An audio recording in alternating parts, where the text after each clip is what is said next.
Hi, everyone, and welcome to LA Phone Home. This is a bi-weekly series hosted by the amazing LA radio station Dub Lab in partnership with Vans Channel 66. We're here live from the Vans store in downtown LA. This series in partnership with Dub Lab happens every second and fourth Thursday right here on Vans Channel 66, where we have a bunch of great DJs, performers, community organizers, and other inspiring folks. My name is Vivian. I'm a DJ and producer. I go by Star Eyes, and I am super excited to be here with my friends who also happen to run one of America's most exciting record labels right now, and a super genre-defying selection of music. This is John, aka Trickfinger, and Aura T09, aka Marcy. You will hear me call them by those names interchangeably. We're going to talk a little bit about Ever Records for those of you who are maybe tuned in for the first time and haven't checked out their Bandcamp or checked out all the sick music they're putting out. And then Aura is going to DJ some very sick deep cuts for the following hour and a half. So without further ado, welcome to the Ever Records show. How are you guys? Thank you. It's good to see you. Good to see you too. So as like a fan of the label and somebody who plays your tunes, I definitely was wondering a little bit about when the label started and what were the kind of conversations that you guys were having kind of while you were baking this idea of doing a record label in your mind.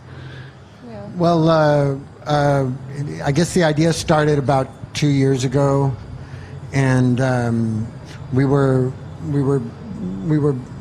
Marcy's been such a big part of the rave scene here in LA, has been such a big part of her life, and those have been my friends also for the last 12, 13 years or so. So we're just in this world, and we just felt like we had the ability to start a label and have a place where we wouldn't have to worry about how the industry's set up and how what kind of genres people are trendy with people right now or anything, and put out music by people that we liked who don't let genre or trends influence what they do, but who draw different aspects from different types of music that they feel that make them want to say something themselves. I think it was also about like we were discussing like the temporalness of the rave scene and the rave community, and also like having a place for John's electronic music to kind of have a community centered around that was less temporal than just parties themselves. Also because John is more of like, as far as the electronic music side of your work, it's more stuff that he does at home. It's not as much performance based. So this was a way to have community for that, and have it kind of have take a physical form. Like I and also like when you work with labels like Planet Muse / Timesig put out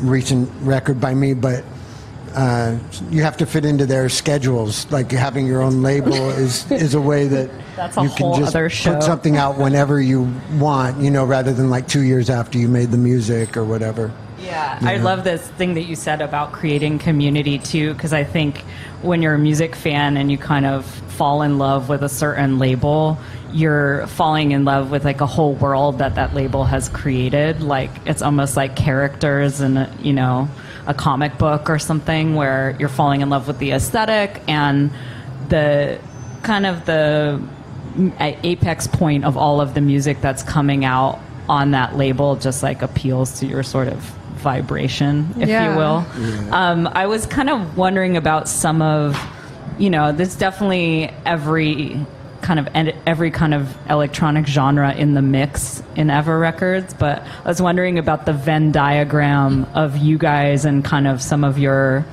like influences, either musically or just like aesthetically or spiritually. Like what are some things that are in the Venn diagram of your things that you like or things that you tap into? Yeah, I feel like for me, musically, the Venn diagram is like pretty big, and so I think, I guess overlapping John and I. Yeah. So there's a lot of stuff. We've shown each other so much different electronic music throughout the years as friends, and from John coming to my shows and things like that. I actually met John through his musical partner, Venetian Snares, is how we met. And so there's that whole world. Yeah, Marcy was a breakcore girl when I first knew her. So she wanted to jump around to breakcore. That was pretty much her whole life. Really? Yeah. A lot of people don't, but we do. We all do. Yeah, so breakcore is in the Venn diagram. And then I would also say John actually introduced me to trance, which is my whole thing. Oh, wow. I didn't know that was you that opened the trance portal. John showed me Komakino, and then I went on a whole journey of that, and now it's super essential to my DJing and all of our music. So trance and breakcore is in the Venn diagram. IDM is in the Venn diagram. It was not popular to say you like trance back in that breakcore crowd. No. But I had a few beers, and I I feel like trance is the thing that most people secretly like, but they can't necessarily admit it in certain circles. Well, now you can admit it. On this note, though, I mean, you completely nailed this beautiful, euphoric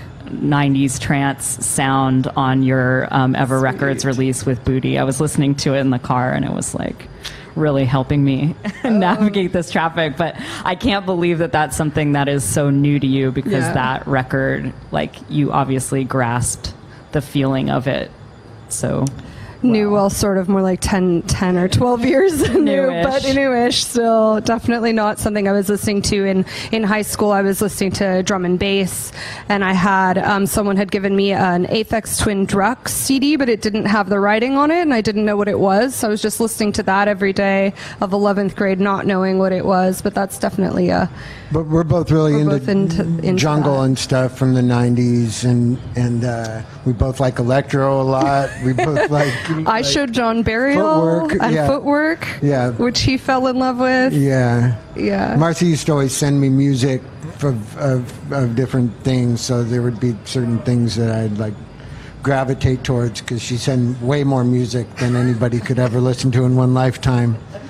And DJ Rashad was something I immediately responded to, which was something that she was into ahead of the pack for sure. Like Footwork was still just known inside Chicago, and Marcy knew all about it. So like we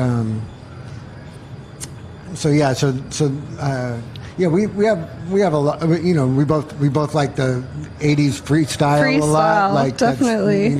No wonder we're friends. But I mean, I'm glad you just named all those genres, because even though Ever Records is a genre-defying label, you will find mixes of all of these things that you just mentioned within all the different releases, which all kind of have so much personality. You know, I feel like they're very reflective of the artist that's putting them out, and kind of like, you know, with the latest Killborn release, you get so much of Ash's spirit in there, and like same thing with Pete Devnall, which will be coming out soon. You know, it's like the essence of these people, even more than it is about what tempo is this or what, you know, style is this. Yeah, we were talking about this in the car, actually, that we were like, well, is it actually okay to say that we're not part of any genre? But what we realized is that when things are kind of new, maybe even at like the beginning of Jungle or something, they're pulling from other genres that already are established. So at that beginning point, you would maybe speak to something and say, oh, that's like a such and such and such hybrid. But if you're doing that enough, then eventually like something new might come out of that ends up becoming a genre in and of itself.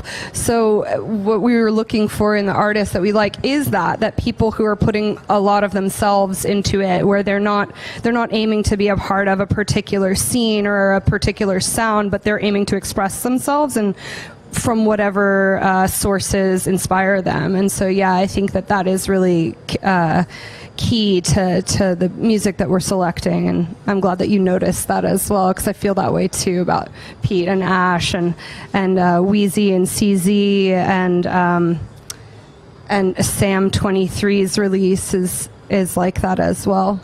Yeah, it's cool when artists have certain songs that are outliers. You know, even in history, it's cool. Sometimes there's like a jungle record where one song sounds just like a prototype of what you now know jungle to be, right. But there's another song that like doesn't sound like anything but that one song because it just happened in 91 or 92, and it's just some weird outlier thing but they were all drawing from, you know, American hip hop and drawing from like, you know, hardcore and stuff like that. And it was just, and so sometimes you mix up a style in a way that later people go, that's the blueprint of how to do that style. But it's cool whether it's going to catch on or not, that you have different tunes that seem to combine different styles in different ways, and you know. Yeah, we were talking about that idea before. There's a scene that coalesces that you can say, oh, this is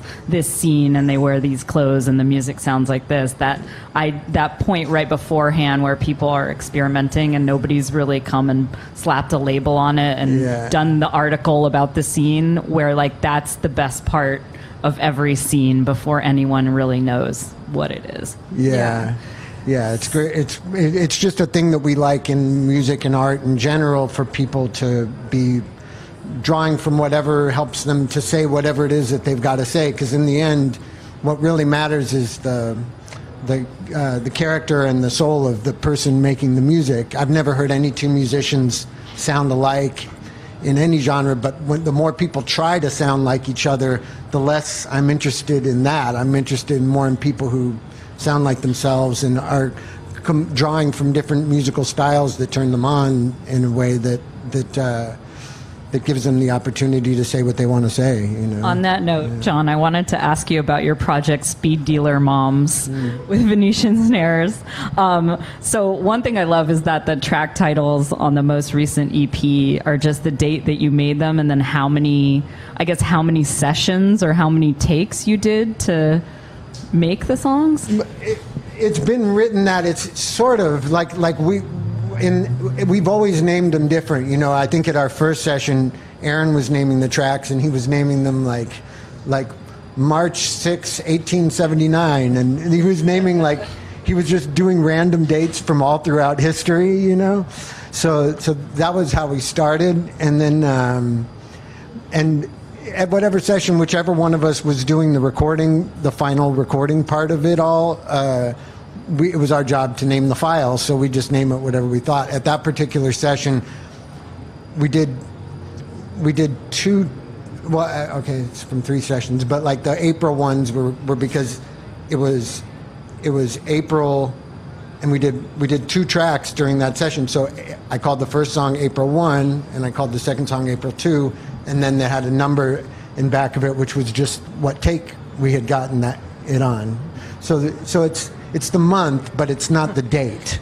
I don't know how far there's apart still those an element tunes of were mystery there date. to what this is. Yeah. How did you set up this collaboration? Because you've been collaborating with Aaron, who's Venetian Snares, for over 10 years now. Mm-hmm. And I think a lot of people know you for your guitar work, but you've done so many collaborations, and so much electronic focused music, in different forms, whether solo, whether with other people. How did you set that up with Aaron? Who did what, and what were the conversations you guys are having about what are we going to make? What are we going to do? Who are the Speed Dealer Moms? You know, when it started, we were just 2 friends hanging out, sort of going on vacation at each other's houses, and it never really has changed from that. We'll live together for a couple of weeks while the other one is visiting, and we make music, and we never saw it it was only over time that we started going, we're a band, you know, like me and him, and particularly our friend Chris, were just like, we're a band. And so we were on the lookout for a name, and we had a conversation that some of the people I grew up with, some of the girls are now Speed Dealer Moms, and it was just a rumor that I had heard. There are people who have children who also deal speed. Yeah. And we just thought, I think such a big part of our philosophy was the concept of remaining pure from outside influence, pure from that we weren't affected by what an audience might think. We didn't let that never entered our head, which with most people that's in their head, like in the forefront all the time. And with this collaboration, neither of us was ever thinking about what our music might sound like to other people. And we weren't thinking about how we would fit into any label or how we would release the music. A lot of our music is like, the songs are like real concise and orderly, but like a half hour long. They still sound composed, but they're long, like too long to put on a vinyl record. So we would just, none of that stuff was on our mind, and so to have a name that sort of symbolizes the lack of purity just seemed funny to us, like. I don't know. We'll have to go ask the Mar Vista speed dealer moms about the purity. Yeah. I'm sure they have something to say on it. I mean, I think that's like a real luxury in this day and age to be able to make music without thinking about its final destination or the branding of it, and like be able to just separate yourself from that in a like even for 5 minutes, I think a lot of people can't do that. Marcy, you mentioned before about CZ and Wheezy, and we were talking about Kilborn and some of the other people on the label. And, there's people from all over, but it really does have a strong base in North America. Yeah. And if people are living in LA and you've been to an Ever Records party, then you know that there's definitely a very strong crew forming here around that. I kind of was wondering, being in LA as this label Ever Records, like what influence has the city had on you both? You've lived here like almost your whole life. Yeah. And like what is this label bringing to LA specifically? Because it's not like running this label in London, say, or Berlin or somewhere else other than this place. Yeah, definitely. I think for me the experiences at the shows that I have been putting on has really shaped kind of my taste and also my awareness of Los Angeles and how we fit in the global community, which is sometimes we have a hard time finding our place in that. The dominant music here is not electronic music. It's much more hip hop or slow or even things that are electronic end up being more derived from that side of things, like the beat scene, which is all amazing stuff, but definitely techno and harder, faster stuff is much more predominant in Europe, and so it's nice for us to try to have like a stronghold of that here in the city, and to try to create that community here is really the objective. And so it's amazing that we have so many producers here that are so talented and really do. I mean, you'll see Wheezy's tracks being played by Ben Klock, in Europe at major festivals, and same for other people on our artists. Other people on our label, and I just feel like there's a lot to draw from here. I guess like inspiration-wise, LA has always had a really fun kind of take on rave that I think is different from other places. I think like the LA raves were always like really colorful, and like I know you were an LA raver, so just nodding in agreement. Yeah. So trying to bring some of that kind of spirit to everything that we do. And definitely we are focusing on North American artists for sure, just because we feel like they're the ones who need assistance. And need a place to express themselves. Yeah, I do feel like it's sometimes an uphill battle being in North America and the States in particular and making electronic music. Yeah. You don't necessarily have all the resources available to you, and it's not that easy to go play somewhere else. Like another country isn't an EasyJet $1 flight away. And so and we're a huge country, so it's been always an uphill battle for us to kind of get together and have that community even within one city. A city like LA is huge, and so can get so splintered into the different scenes. But I do feel like that dose of fun, and that also kind of referencing, I mean, go to an Ever Records party and just see Marcy's laser for one thing. Marcy has the bomb laser. Or lasers, I should say. The laser is an artist on our label. Yeah, I mean, just kind of like not being afraid to bring some of the fun into it and kind of push the tempos as well. I feel like does feel like a new iteration or a new thing or a return, maybe even. Yeah, I'm always interested, because in the same way that the label is intended to be multi-genre, the parties themselves are also intended to be multi-genre, and I love it's the same in a multi-genre DJ set. You may go from one completely different vibe all the way to something else, and that it's that progression and that transition that's really of interest. And so I feel like we try really hard to tap into other scenes that are happening in Los Angeles themselves and bring those people in, invite them in, and be like, oh, there's these hardcore kids that they're just like railing intense music, and I'm like, that would be a perfect like climactic moment to our party, even though the whole thing isn't going to necessarily be that. We're pull from the kind of this fractured scenes and try to be a bit of the gel. That's the hope, at least. But like you said, existing within the United States is so funny, because sometimes we'll be like, yeah, we've got a really great thing going, and then your main person is like, I'm moving to Berlin, and you're like, wait, come back, like stay like, with us here. Yeah, so I've thought about that a lot. I did move to Berlin temporarily, and I moved back, so right, because you've got to be like the party that you want to see in the world, or the label that you want to see in the world, and there is such a like a beauty to staying in the place that you're from and just really trying to put your mark on. So glad to have you back, by the way. Oh, it's great to be back. So yeah, I recently moved back here from New York. I'm an LA native. Grew up in the warehouses of downtown LA, San Bernardino, and Lancaster, many points beyond. But yeah, one of my like concerns of moving back here was like, where do I find my people, and where do I find this particular energy? And what you're saying about, pulling DJs and performers from different scenes and artists from all these different scenes and tempos, it really feels to me like when you walk through a 5-room rave and you're like, okay, I need to go to this room now and get like the trance energy or whatever, and then I need to go to like the breakcore room and just, headbang or whatever. And that feeling of the time when all the parties were all together and there wasn't so much like you were experiencing all of that music. Like, I really feel like it's about tapping into the energy more so or the feeling of some kind of music, more tapping so into than the spirit rather than the particular sound. Yeah, follow the spirit. We always talk about that.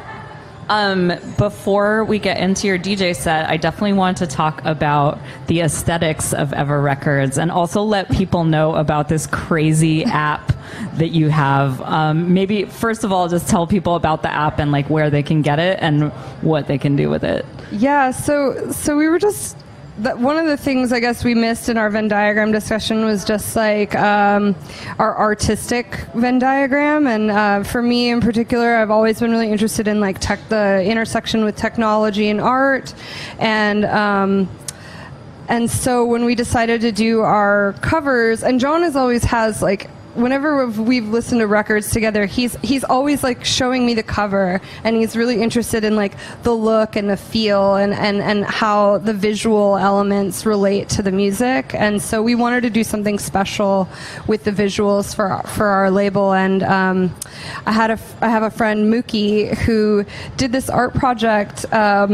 She made these postcards that were activated by this app, and I had them on our fridge, and anytime anyone would come over, we would just I would show them this crazy thing would come out of your phone just from looking at her piece of art. And so we worked together with her to build a similar thing for our label. So essentially what it is it's an augmented reality app that you can get on the App Store, and I think it's also now, I just got an email that it's available on Android and Google phones as well. But essentially, it's like a QR code, but without having to have the visual of the QR code. It could be any image or any graphic. So you can actually scan the cover of all of the records. Sometimes there's something hidden secret on the label of the vinyl as well. All of our stickers have these like augmented reality experiences that happen when you download the app and you scan them, and it's pretty fun to play with. Yeah, so you hold your phone up to it, and there's extra artwork that's there that you can't see until you hold your phone up to it. And there's also music on there, like on the Speed Dealer Moms one. There's a loop of like 30 seconds that's the beginning of a take that we didn't release of one of the tunes that had a weird beginning that wasn't anywhere else. So yeah, when Snoop Dogg does it, you get messages from him. That was the only person we knew of who had used it. I think he does it on like a Hennessy bottle or something, and then the bottle like talks to you. Yeah, so you can put secret messages to your fans or whatever. But in our case, we have little musical tidbits and moving art that's triggered by the phone seeing the record. Yeah. Yeah, also first, like, you're creating cult items. So everyone, like, if you go to an Ever Records show or, you order a record on the Bandcamp. We also scan our clothes. Oh, I didn't know about the clothes too. Yeah. Damn. So if you get some Ever Records stuff in your hands, then you can kind of tap into some secret mysteries and some clues and like some stuff that nobody knows about. Maybe eventually we'll use it for like our map point or something. I thought would be a fun, like, scan EVAR001 to find the location of the rave. It pops up with a map. It's like a 3D rendering of the warehouse. Here's the warehouse. It's right there. Wow. I love that idea too, because electronic music is so based on technology and moves kind of at the speed of technology and the different things that you can do and the ways that you can misuse it and use it and combine it. And, that's kind of been the history of it all along. And it's nice to see you guys using these like strange new technologies, but also having the mystery of the whole thing like that. I don't know. I feel like we haven't posted all of the things that you can find in there because I keep being like, use the app, but I don't want to give it all away. It's supposed to be something fun and special. John had a box set that had a button on it, and when you put, like, it was like a box set of records. It was RNS4, and you would press a button and it would say this like really like cosmic message about going into the future, and I was like, I just wanted to always like put that record on and press the button. It was like, so I wanted to have that somebody to have that same feeling about the records on our label as well. I know that in one of our discussions, Chaos Magic was mentioned, which is cool because that's actually an inspiration behind my label as well. That's why it's called Chaos Clan, in part, and also because raves are chaos and music is chaos. But I was wondering, we've sort of danced around it, but are there any kind of ideas about infinity or like mysticism or spiritual ideas or cosmic, philosophical ideas that kind of somehow dance with the Ever Records label? I think you better answer. I think too heady a question for it's definitely noon on a.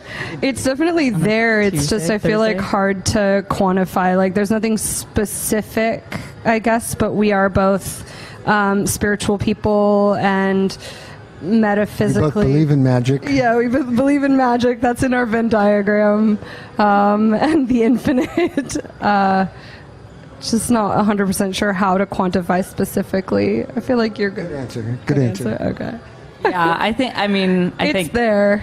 Yeah. Yeah. It's just like I'm asking because it feels like it's there, but it's there. Like I it's hard to talk about. Yeah. It's just trying to feel it rather than talk about it. But believing in feeling and believing in energy and believing in the things that you cannot see necessarily and feel and quantify, that's super important and central to what we're doing. And central even in like what we were discussing about how we select music. You know, it was like we're really just looking for a feeling and looking for